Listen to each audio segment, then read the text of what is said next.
Alright guys, let's just hop right into it and start with this first coin here, the 1945 wheat cent. Wheat penny here. So you can see that it doesn't look normal. You know, its curvature is not correct, right? I guess if you want to call it that. This coin is graded at a mint state 65 by NGC, and it was struck onto an elliptical planchet. So that's why it appears the way that it does. You know, 1945 wheat pennies are not very valuable unless they have a mint error like this, or a different type of mint error, or if they're in very, very good condition at a very high grade. So just to have a 1945 in bad condition, not valuable. But in this case, this coin sold for over $285 because it has that mint error. Moving on to a 1950 wheat cent. We're going to get more modern here as we go, look at some newer coins towards the end of this video. Now here's a 1950 wheat penny. It is the S mint mark. It was struck 5% off center. You know, it doesn't have a mint state high grade, meaning that it's in very good condition, but it is graded by PCGS at an AU 55. The coin sold for around $60 at auction, even in that condition. All the value, of course, is in the off center strike. Now here's the 1950 D mint mark. Now this is out of a famous collection. The coin sold for $1,440, over a $1,400 coin here, and that's because we have the penny design, the Lincoln wheat cent design, that was actually struck onto a silver dime planchet. So in 1950, of course, they were you know, minting silver Roosevelt dimes. This is a planchet that was intended for a Roosevelt dime to be on. However, we have a Lincoln cent design on this planchet. So this coin, $1,400. Here's a 1953 S mint mark Lincoln wheat cent. Now this coin's in pretty decent condition. You know, they didn't grade it, pay to have it graded, it looks like.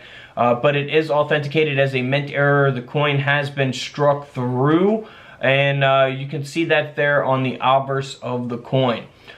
This penny ended up selling for a little over $100 at auction. Now here's a very valuable coin. This coin sold for over $6,000 at auction, and we'll see both the penny design along with the Roosevelt dime design. And that's because it is a Lincoln cent design from 1956 that was struck onto a Roosevelt dime. Pretty rare mint error here. You know, we've seen a lot of these, of course, throughout the videos here on YouTube. You know, we're showing you guys all kinds of different mint error coins every single day, so feel free to check out the other videos. Like I say, $6,000 for that coin. Now here is a 1966 Washington quarter. Now 1966 Washington quarters are not going to be valuable unless they are in very top grades or if they have mint errors. This case here, this coin has a mint error. As we're zooming in on the reverse of the coin, you'll see that die break, that extra metal there on the rim of the coin, also known as a cud.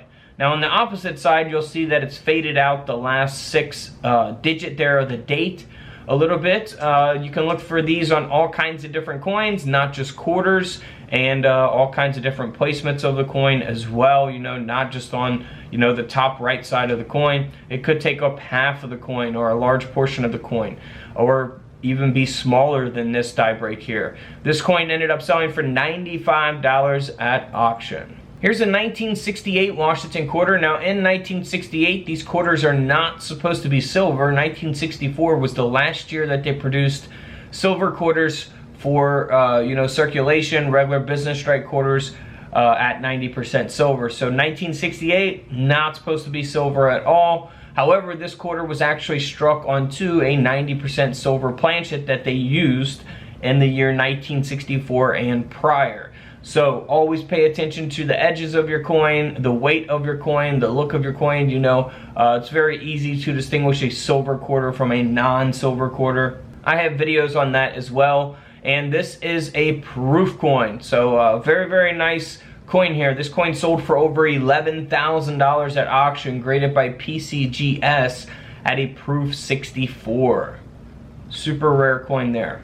Now here's a 1974 $1 coin. This is the Eisenhower dollar that was on a incomplete punched planchet. So you'll see that line going through there as a result of that. This coin graded at a AU58 sold for over $1,000. You would never think that for a Eisenhower dollar coin, but even at this grade, even in this condition, because AU58 not so great for a coin like this.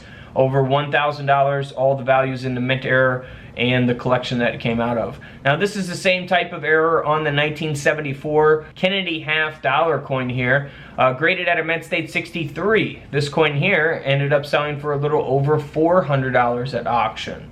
And then here is a 1976 S mint mark. This is the proof Jefferson nickel, so this is what you will see in your proof sets. Of course, these were not intended for circulation or anything, you know. These are made for your proof sets. 1976 nickel here, you'll see on the rim of the coin we have that extra metal that is a die break, again a cud, graded by PCGS here at a proof 68 deep cameo. This nickel ended up selling for over $500. Here is a nice 1979 Susan B. Anthony dollar coin that has a nice mint error here. We'll see that here on the reverse of the coin that it is partially missing the clad layer.